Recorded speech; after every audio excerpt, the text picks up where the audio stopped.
On se la raconte, les ateliers biblio-vivants présentent Téméraire et vulnérable, un podcast de Sandrine Honorine.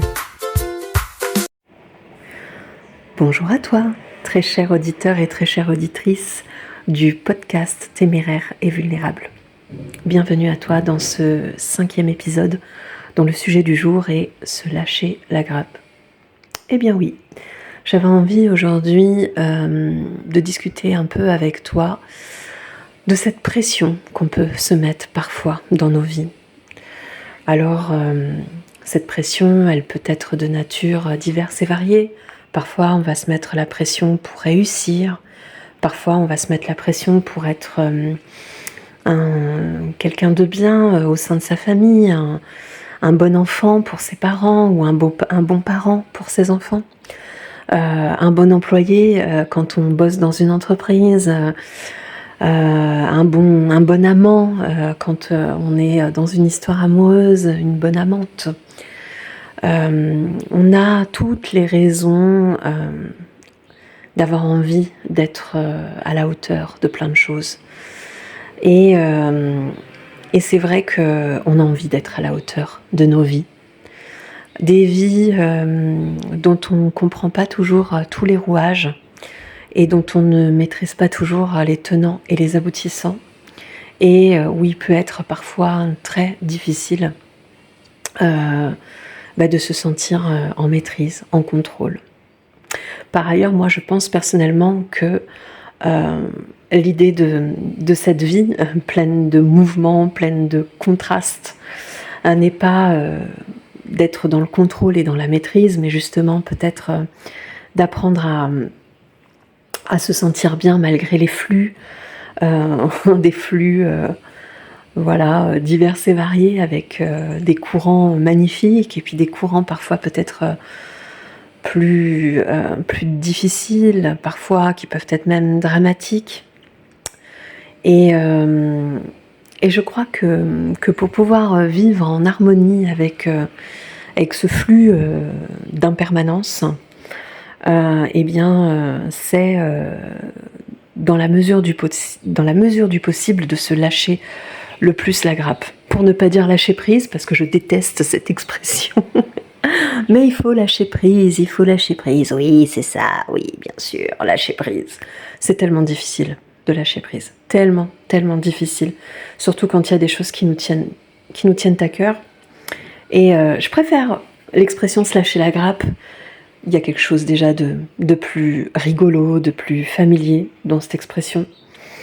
Mais c'est surtout une invitation à prendre soin de soi, je crois. À prendre soin de soi, à dédramatiser, à être dans l'autodérision, à se dire je m'en fous des fois aussi. Ouais, allez, viens, on s'en fout. Viens, on s'en fout, ça fait du bien de se dire qu'on s'en fout. Pourquoi ? Parce que la plupart du temps, on se prend tellement la tête pour des montagnes, pour des toutes petites choses qui deviennent des montagnes. Parce que parfois, on est tiraillé, on est tellement tiraillé qu'on n'arrive pas à faire ce pas de côté.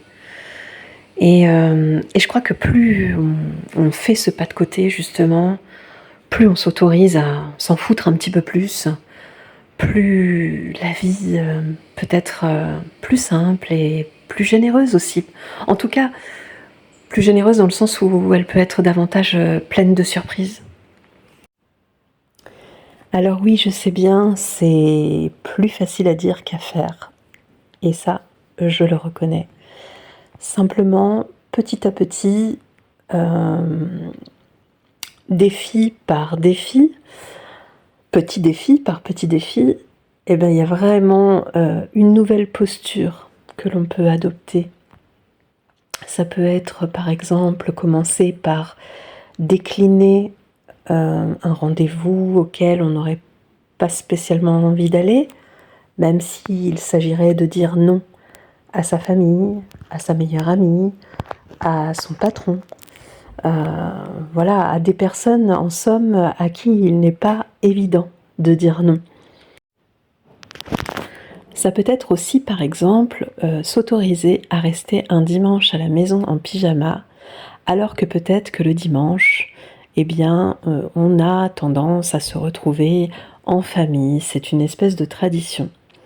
Et non pas que ce soit quelque chose de désagréable, bien au contraire, ni quelque chose à supprimer, mais il y a des fois où tu n'as pas envie d'aller à ces rendez-vous-là, parce que tu préfères te reposer, tu préfères rester un peu seul, ce qui peut arriver et ce qui peut, lorsque tu dis oui à ce repas auquel tu n'as pas envie d'aller, ce qui peut te donner la sensation de subir la journée et de ne pas être très bien et parfois même d'être absent à ce que tu vis. Et en vérité, c'est ça tout l'enjeu de se lâcher la grappe et de mieux s'écouter. C'est finalement de mieux s'écouter pour pouvoir dire de vrais oui. En apprenant à dire non à ce qui ne nous convient pas, on va dire de vrais oui à ce qui nous fait vraiment plaisir, à ce qui nous fait vraiment du bien, à ce qui est vraiment nécessaire et utile. Se lâcher la grappe, pour moi, c'est vraiment faire de soi sa priorité. Je ne sais pas ce qu'il en est pour toi, mais essaye de regarder un petit peu dans ta vie où tu te situes en termes de priorité. Alors, certains diront oui, mais moi, je suis thérapeute, je suis médecin, je suis instite. J'ai l'habitude, en fait, de me consacrer aux autres. Et c'est vrai que pour les personnes qui ont par exemple l'habitude de se concentrer qui ont l'habitude de s'occuper des autres, et même pour je pense aux mamans aussi qui sont souvent dans l'engrenage de ce rôle de s'occuper de leurs enfants et d'être toujours en hypervigilance, eh bien on en oublie de se donner le temps, on en oublie d'évaluer quels sont nos besoins et à quel point on a besoin de se fiche la paix en fait.